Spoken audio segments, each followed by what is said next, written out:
Hey y'all, I'm Aeon. And I'm the Lioness.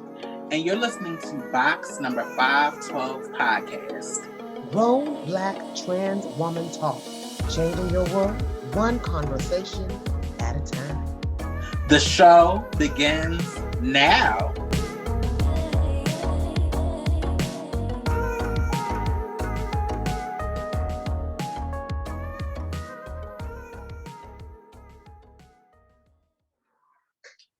Welcome to another installment of Box number 512 podcast, Grown Black Trans Woman Talk. I am your co-host, Aeon. And I'm the Lioness.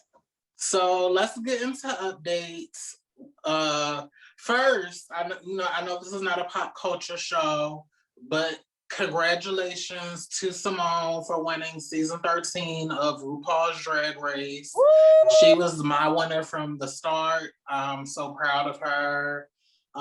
This was like a really good weekend just for all things Black, queer, tech, drag.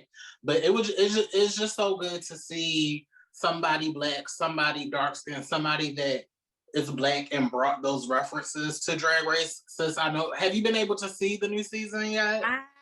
I have not. Okay, well now that it's over, I'm gonna need you to watch it because Simone showed her ass. Like, everybody knows that I'm a Drag Race super fan. Miss Thing, and I'm not even going to give it away because when you watch it, and I know you're going to watch it, I just want you to gag. A lot of the girls in this season, but particularly Simone, they played a game like they were on All Stars as far as their runways. Like, runways that are just still burnt in my mind. Like, I think about, like, that bitch really turned it for that category, but it was so good to see Simone win. It was so good to see Jada Essence Hall crown her. It was so good to see Lala Reed, Miss Congeniality, and what's her name, Hottie and Closet crown her. This is like the 5th Black winner we've had of a Drag Race thing in a row, because we went from season 11 to Evie to season 12 with Jada. All Stars 5 with Shay, and then Canada's Drag Race with Priyanka, and now season 13 with Simone. So it's just been a good time to be Black and queer. And I just bought all of the Simone merchandise today. It just crossed my mind, so I can't wait for my shirts to come. So shout out to that. Also saw the Mortal Kombat movie this weekend. I was really anticipating that. The girls were reading the movie, but I watched it. Now I will say this is, she was lightly boring. She was lightly boring for me. Okay. It was boring, but no shade. Once we got to the end, it gave me like, oh, this is setting us up for like a series of sequels.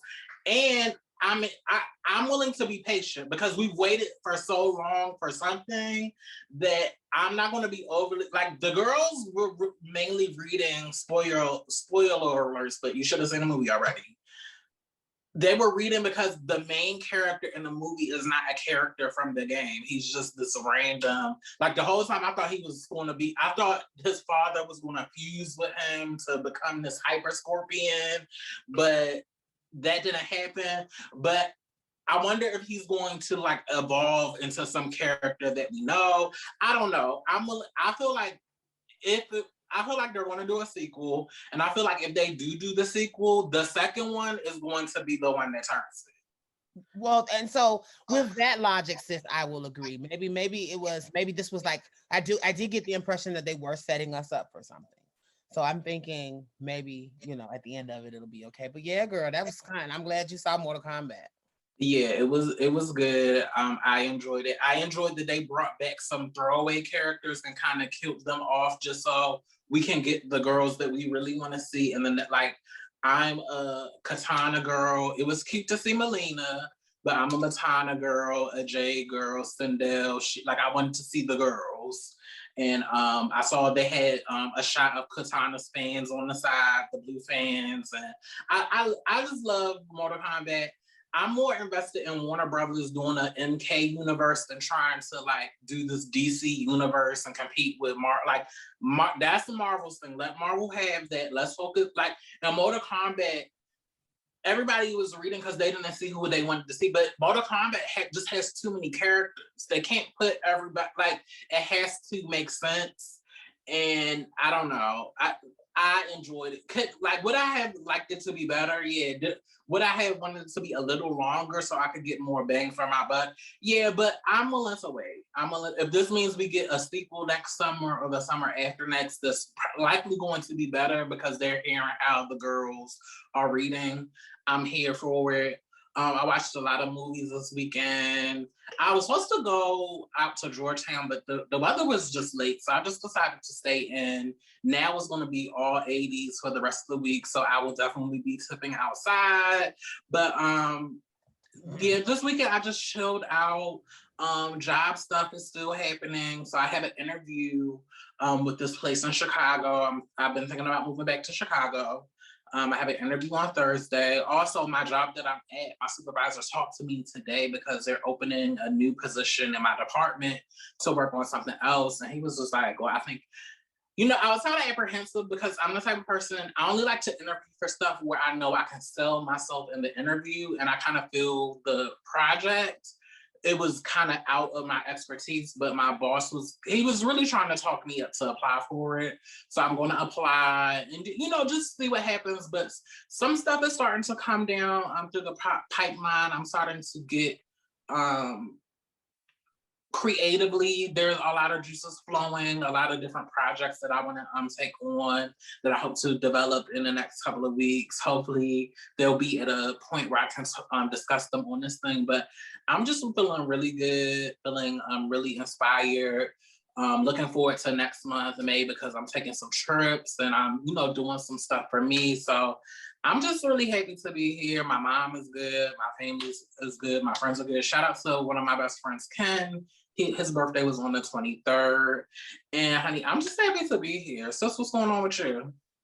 Nothing much. Well, actually, I should not say that. There's a lot going on. So, this last weekend for me, well, since we last talked, of course, we talked. I believe we recorded the day before 420 last week. So, shout out to all of my supporters and lovers that do that. I enjoyed that day as well. Shout out to my friend Sean. I enjoyed his company. It's always good when you see friends that you don't see all the time. And COVID, there were some people that before COVID I was hanging with real tough. And like, because they're not necessarily friends that you hang with every day, it became a situation where it was like, well, when will I make time for these incidental friends? You know what I mean? Right. That are important part of your life, that are part of your support system, but that aren't necessarily people that you see every day. So because I've gotten the COVID shot, I've now ventured out to start doing that more. And I really, really enjoyed having company over. He actually came over here and I really enjoyed having company over. And coming up, I'm supposed to be going to a candlelight concert with the Boo. So I'm excited about that. And they're honoring Black women, and the Atlanta Symphony Orchestra is putting it on, and they're honoring Black women throughout history. And so it's supposed to cover. That sounds fab. Oh, it was, and it's an outdoor candlelight concert. So, bitch, it's finna be real fab, and it's covering Nina Simone. Is that Stone Mountain? No, I'm not exactly sure where the venue is because my husband bought the ticket. But they've been doing this outside candlelight concert series here in Atlanta since I guess they're trying to get us back into the arts since COVID. And right. so I'm excited. I'm also looking forward to the High Museum to start back up their jazz night. That was like something my husband and I used to do. We're patrons of the arts, and they have like a jazz night for their patrons where they have these musicians that come, and we used to get some legendary people coming through there, and I miss that. So hopefully that'll be up and going. I think that it is. So I think that's coming up soon, and I'm excited. And other news. So I know you guys know, for those of you who are tuning in for the first time today, but for most of you already know, I joined the sorority, Kappa, Iota Sigma Sorority Incorporated, and we are having our informational for our fall line. And so for those of you who may be wondering, how did the Lioness do it? How did she get in this process? What is Kappa Iota Sigma Sorority? How can I learn more? There is an informational on March 15th. And there's a flyer on my page for those of you who would like to see it. This is the place to ask those questions. And if you're interested in perhaps becoming a choral lady at some point, that will be the wonderful place for it. since being in this organization, I am impressed by the amount of energy that these women are putting into sisterhood. I've never had it. I've had sisterhood be something that is incidental, something that we really connect on, something that we vibrate on naturally, but to have it codified, to have like a system in place, to have my sorority meetings, to have all of those things, is just such a wonderful experience. And so for those of you who are listening and you might be interested, I'm newly crossed, but I am living and I'm enjoying it. And so if you want to listen, again, that's Kappa Iota Sigma Sorority Incorporated Facebook page. Click on the link for Messenger. You do need to do an interest application, or you can go to coralkids2014.org and fill out an application. So yeah, that's what's going on with me, just a little promotion. Oh, also, my sorority is doing a on the Lioness at ATL Lioness. If you want to go to my page, I've also shared it on the box number 512 page, but my sorority is doing a fundraiser. And if you would love to support the Lioness and her ministries and efforts, please feel free to please contribute to that popcorn fundraiser that we're doing. So yes, that's what's going on with me, girl. That's what's going on with me. We got something exciting for the viewers today. And all of that information will be in the show notes for the show for this week's episode. And it'll probably be in the show notes for the next couple of weeks as we'll promote it on here. Also, before we get into our topic today, just want to remind you all, if you are listening to us on Apple Podcasts, please be sure to rate us and review us on Apple Podcasts.